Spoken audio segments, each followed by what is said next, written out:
আসসালামু আলাইকুম প্রিয় বন্ধুরা, আমি রাহাত আছি আপনাদের সাথে আজকে সারাদিন। আজকে ভোর সকালে হঠাৎ করে প্ল্যান করলাম আমি ও আমার দুই ছোট ভাইকে সাথে নিয়ে আজকে আমি যাব আহসান মঞ্জিল। তো সকাল 8:30টার দিকে আমরা রওনা হয়ে গেলাম মুন্সিগঞ্জ লঞ্চ। সকাল 9:30 বাজে মুন্সিগঞ্জ লঞ্চ ঘাট থেকে লঞ্চ ছাড়বে, সেজন্য আমরা সবাই লঞ্চ ঘাটে প্রবেশ করি এবং লঞ্চ ঘাটে প্রবেশ করার সময় আমরা নদীর চারপাশে যে সৌন্দর্য আছে, প্রাকৃতিক লীলাভূমি, নদীর প্রাকৃতিক সৌন্দর্য, সেটা আমরা সকলে উপভোগ করি এবং কিছুটা সময় আমরা আমাদের ঢাকাগামী লঞ্চের জন্য অপেক্ষা করতে থাকি। এর মধ্যে আমরা দেখতে পাই যে চাঁদপুর থেকে একটি লঞ্চ আমাদের এই মুন্সিগঞ্জ লঞ্চ ঘাটে নোঙর করার প্রস্তুতি নেয়। এর মধ্যে ঢাকা থেকে চাঁদপুরগামী আরেকটি লঞ্চ এবং চাঁদপুর থেকে ঢাকাগামী একটি লঞ্চ, দুটি লঞ্চই একই সাথে আমাদের মুন্সিগঞ্জ লঞ্চ ঘাটে ভিড়ে। যেহেতু পবিত্র ঈদুল আজহার ছুটি শেষে সকল মানুষ তার কর্মস্থলে ফেরার জন্য ঢাকা ব্যাক করতেছে, সেই জন্য ঢাকাগামী যাত্রীদের একটু চাপ বেশি। আমরা সবাই ধীরে সুস্থে আস্তে আস্তে লঞ্চে প্রবেশ করলাম। লঞ্চে প্রবেশ করার পরে আমরা দেখতে পাই যে সামনে যে ডেক আছে, ডেকের মধ্যে অসংখ্য যাত্রী যারা বসে আছে জড়সড় হয়ে, এবং আমরা চলে যাই লঞ্চের ছাদে, কারণ এখান থেকে আমরা নদীর দুপারে যে প্রাকৃতিক সৌন্দর্য আছে সেটা খুব সহজেই উপভোগ করতে পারবো। নদীর অপর পাশে আমরা দেখতে পারতেছি সুবিশাল সিমেন্ট ফ্যাক্টরি এবং নদীতে ছোট বড় অসংখ্য নৌযানে ভরা। মুন্সিগঞ্জ জেলার অন্যতম প্রবেশদ্বার মুক্তারপুর সেতু আমরা পার করলাম। মুক্তারপুর ব্রিজের নিচ থেকে মুক্তারপুর ব্রিজটা দেখার সৌন্দর্যটাই অন্যরকম ছিল। নীল আকাশের সাথে পানির ওপর মুক্তারপুর ব্রিজটা ভেসে আছে, যা আমাদেরকে মুন্সিগঞ্জবাসীকে ঢাকার সাথে যোগাযোগটা আরও নিরবিচ্ছিন্ন করে দিয়েছে। এরপর আমি আমার সাঙ্গ পাঙ্গকে নিয়ে নিচে চলে আসি একেবারে ডেকের সামনে, যেখান থেকে একবারে হাত দিয়ে পানি ছোঁয়া যায়। কথা বলতে বলতে আমরা সদরঘাট লঞ্চ টার্মিনালে এসে পৌঁছে গেলাম। সদরঘাট লঞ্চ টার্মিনাল পার হয়ে আমরা এবার হেঁটে যাব আমাদের সেই গন্তব্য আহসান মঞ্জিল, যা সদরঘাট থেকে হেঁটে গেলে আপনার সর্বোচ্চ 4 থেকে 5 মিনিটের রাস্তা। আমার পিছন থেকে ক্যামেরায় আসার জন্য অনিক এবং বিপ্লব মাঝে মাঝে চুকি দিতেছে। এবার অনিকের হাতে ক্যামেরা দিয়ে আমি চলে আসলাম আহসান মঞ্জিলে প্রবেশের টিকিট কাটার জন্য। আমার সামনে একজন লোক ছিল, সেজন্য আমি অপেক্ষা করতেছিলাম। এর মাঝে দেখি বিপ্লব এসে আমার পিছনে হাজির হয়েছে টিকিট কাটার জন্য। কাউন্টারে গিয়ে শুনি যে 20 টাকার টিকিট এখন নাকি 40 টাকা। তাই মানিব্যাগ থেকে টাকা বের করে আমি তাদের হাতে টাকা দিয়ে টিকিট সংগ্রহ করি। টাকা দিয়ে এবার আমি অপেক্ষা করছি টিকিট হাতে বুঝে পাওয়ার জন্য।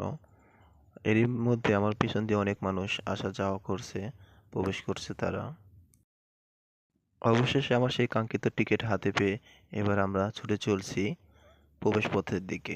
প্রবেশ পথে কিছু কিছু প্রসেস শেষ করে এবার আমরা ভেতরের দিকে অগ্রসর হব।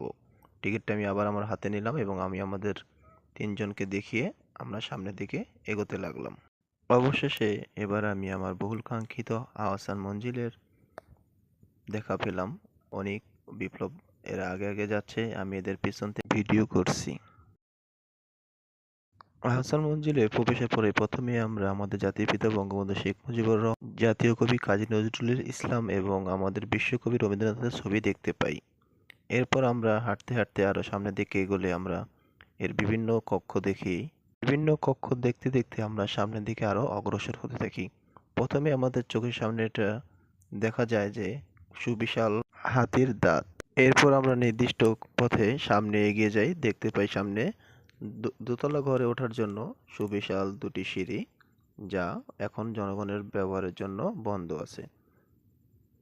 এরপর সুবিশাল আলোক সজ্জা বিশিষ্ট সেই রুমটি আমি একটু ভিডিও ধারণ করে নিই সবার দেখার সুবিধার জন্য। এরপর আমরা দেখতে পাই বিশাল একটি রুম, সেখানে ইংরেজ শাসক গোষ্ঠী এবং বাংলার নবাবদের। এরপর আমরা সিঁড়ি বেয়ে দোতলায় উঠি, আমার পিছে অনেক থাকে। আমরা হাঁটতে হাঁটতে দোতলায় উপরে উঠি সুবিশাল সিঁড়ি বেয়ে। এরপর আমাদের পিছে পিছে বিপ্লব আসতে থাকে। দোতলা ঘরের উপরে এসেই আমরা দেখতে পাই কিছু বিখ্যাত ব্যক্তিবর্গকে, যাদের কাছে আমরা চিরকৃতজ্ঞ। এরপর আমরা আরো সামনের দিকে এগিয়ে যাই, সেখানে দেখতে পাই একটি সিংহাসন। পরবর্তী রুমে আমরা হাতির দাঁতের কিছু জিনিসপত্র দেখতে পাই। এই রুম ত্যাগ করে আমরা পরবর্তী অন্য রুমের দিকে এগিয়ে যাই, যেখানে ছিল একটি ডাইনিং রুম। আগের দিনের রাজা বা জমিদাররা যেখানে খাওয়া দাওয়া করত। পরবর্তীতে আমরা সেই রুম ত্যাগ করে সামনে আরও এগিয়ে গেলে দেখতে পাই যে বৈজ্ঞানিক এবং বৈদ্যুতিক ব্যবহার যে ব্যবহৃত জিনিসপত্র। সেই রুম ত্যাগ করে আমরা যখন সামনে আরও এগিয়ে যাই, তখন দেখতে পাই যে একটি পালঙ্ক। আগের দিনে রাজা বা জমিদার শ্রেণীর লোকেরা যেখানে রাত্রি যাপন করত। সামনে এগিয়ে গেলে আমরা দেখতে পাই কেরোসিনের ব্যবহৃত পাখা এবং অন্যান্য জিনিসপত্র। তার পাশেই আরেকটি রয়েছে সুবিশাল কক্ষ, যেখানে নানা প্রকার প্রাচীন জিনিসপত্রে সাজসজ্জিত হয়ে আছে রুমটি। একেবারে সর্বশেষ যে রুমটি আছে সেটা আমরা একটু উপর থেকে আলোকসজ্জাটা ভিডিও করে নিলাম। তারপর আমরা সামনে দেখতে পাই যে কিছু সৈন্য সামন্তের বর্মা, যা তারা যুদ্ধের কাজে ব্যবহার করত। এরপর আমরা ধীরে ধীরে সামনের দিকে এগিয়ে বের হয়ে যাই, যেটা ছিল আহসান মঞ্জিল জাদুঘর থেকে বের হওয়ার পথ। এবং আহসান মঞ্জিল জাদুঘর থেকে বের হওয়ার পর আমরা সামনের যে খোলা মাঠ এবং প্রকৃতি, সেটা আমরা দেখতে পাই। সামনে আমাদের বাংলাদেশের জাতীয় পতাকা টানানো ছিল এবং বাইরে থেকে আমি একটি ভিডিও নিই, যা দেখতে খুবই সুন্দর এবং মনোরম দেখায়। আহসান মঞ্জিলের সৌন্দর্য দেখে সত্যি আমরা বিমোহিত এবং খুবই উৎফুল্ল। তাই আমি মুগ্ধ এত সুন্দর একটি পরিবেশের জন্য।